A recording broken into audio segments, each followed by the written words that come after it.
Assalamualaikum warahmatullahi wabarakatuh. Alhamdulillahi rabbil alamin. Wassalatu wassalamu ala asrafil anbiya'i wal mursalin Sayyidina Muhammadin wa ala alihi wa sahbihi ajma'in.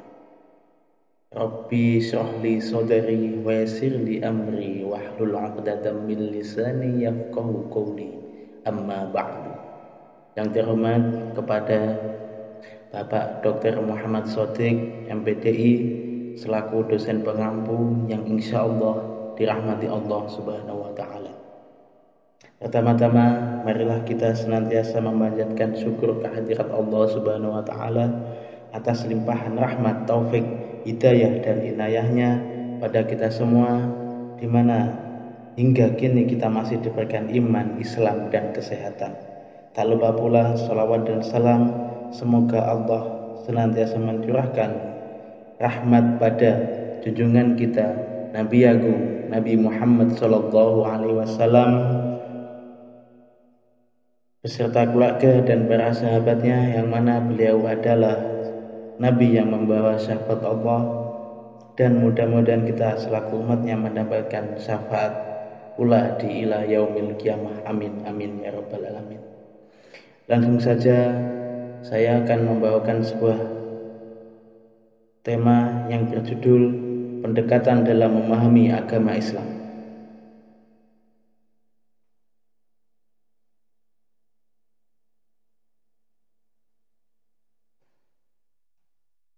Pendahuluan, latar belakang.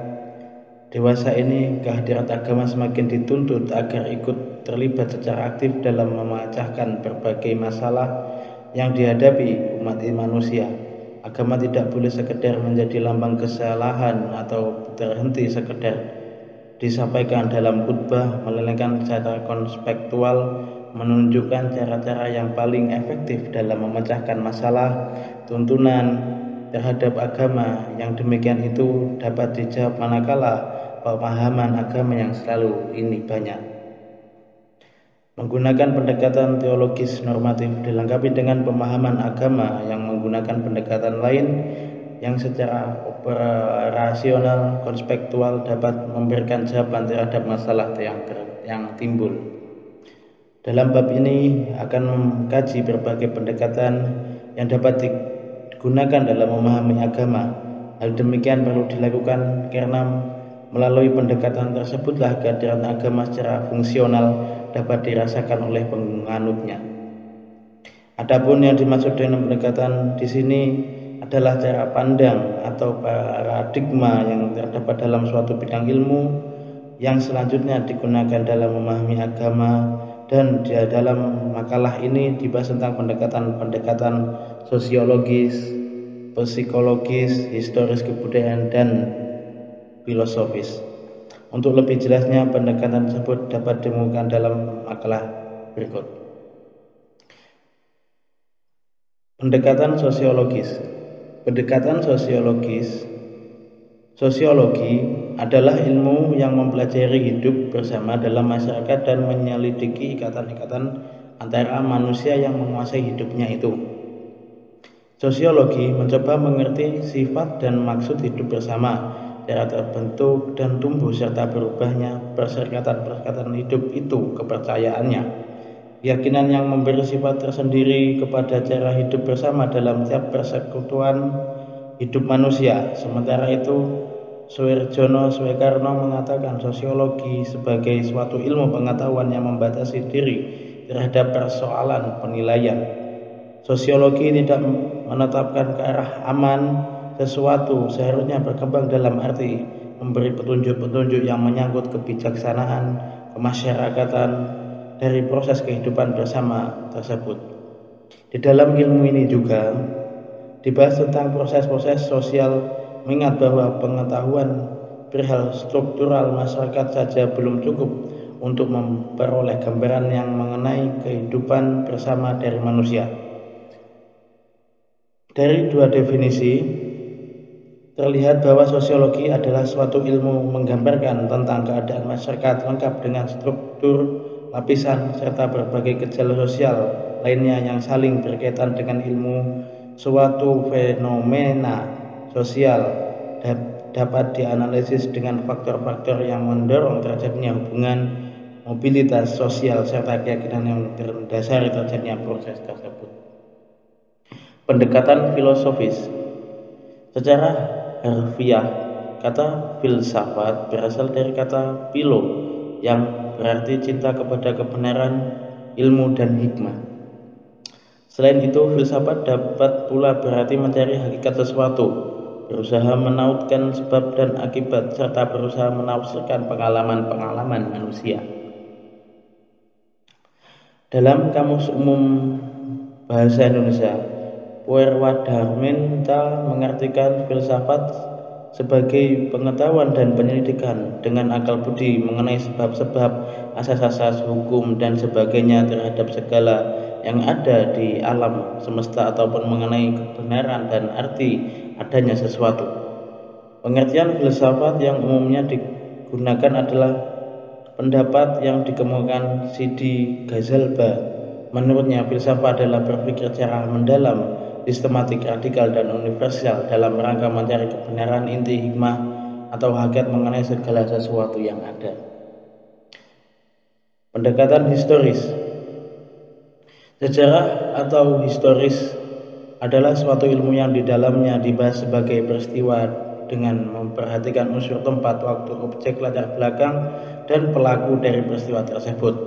Menurut ilmu ini, segala dapat diacak dengan melihat kapan peristiwa itu terjadi, di mana, apa sebabnya, siapa yang terlibat dalam peristiwa tersebut.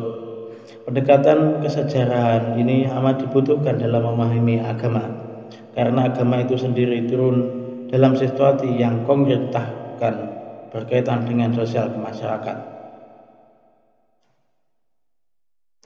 Pendekatan psikologis.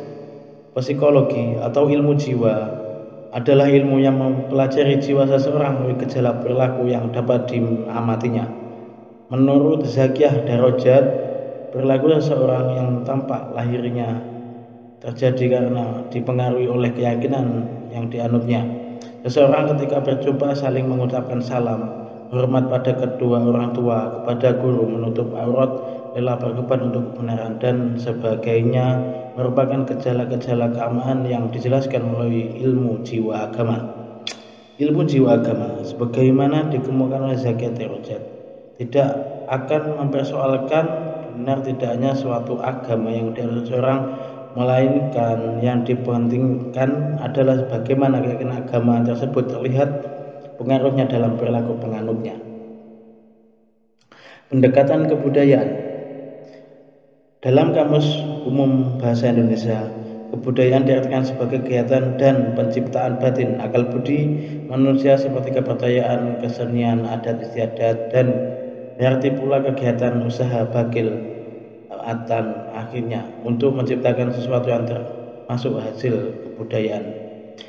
Dengan demikian, kebudayaan adalah hasil daya cipta manusia dengan menggunakan dan mengerahkan segenap potensi batin yang dimilikinya. Kebudayaan dimiliki selanjutnya dapat dipergunakan untuk memahami agama yang terdapat pada tataran empiris atau agama yang tampil dalam bentuk varamil yang mengejalakan masyarakat. Pengalaman agama ada di masyarakat tersebut diproses oleh penganutnya dari sumber agama, yaitu wahyu melalui penalaran. Kita misalnya membaca kitab fikih, maka fikih yang merupakan pelaksana dari nas Al-Quran maupun hadis sudah melihatkan unsur penataran dan kemampuan unsur manusia. Dalam demikian, agama menjadi kebudayaan atau membumi di tengah-tengah masyarakat. Kesimpulan dari uraian tersebut bahwa berbagai pendekatan dengan pendekatan itu semua orang yang sampai pada seorang teologi, sosiologi, antropologi, sejarawan, ahli ilmu jiwa dan budaya akan sampai pada pemahaman agama yang benar.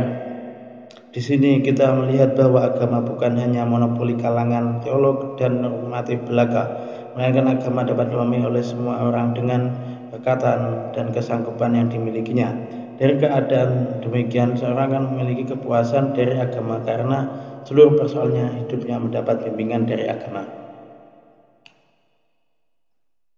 Jadi seseorang yang mendekatkan diri kepada agama dan berpikir melaksanakannya pasti mereka akan sadar bahwa agama itu memang ada dan benar, karena kalau kita melaksanakan yang tertera di agama seperti agama Islam menyuruh kita untuk beribadah, sholat dan lain-lainnya, pasti hidup kita akan terarah.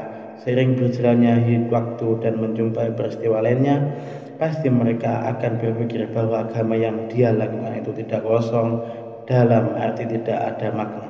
Seperti yang dijelaskan, jika kita berbuat baik dan jelek atau buruk, di akhir nanti pasti ada imbal baliknya. Jika kita melakukan kebaikan, akan pasti dibalas dengan kebaikan. Jika kita melakukan hal buruk, pasti balasannya juga buruk. Jadi semua itu agar kita bisa dekat dengan agama dan Tuhan atau pencipta lewat agama seperti agama Islam. Jika kita percaya agama, pasti kita percaya adanya Tuhan. Dan sebaliknya, jika kita percaya adanya Tuhan, pasti kita percaya dan adanya agama. Seperti agama Islam. Sekian dari saya. Wabillahi taufiq walhidayah. Assalamualaikum warahmatullahi wabarakatuh.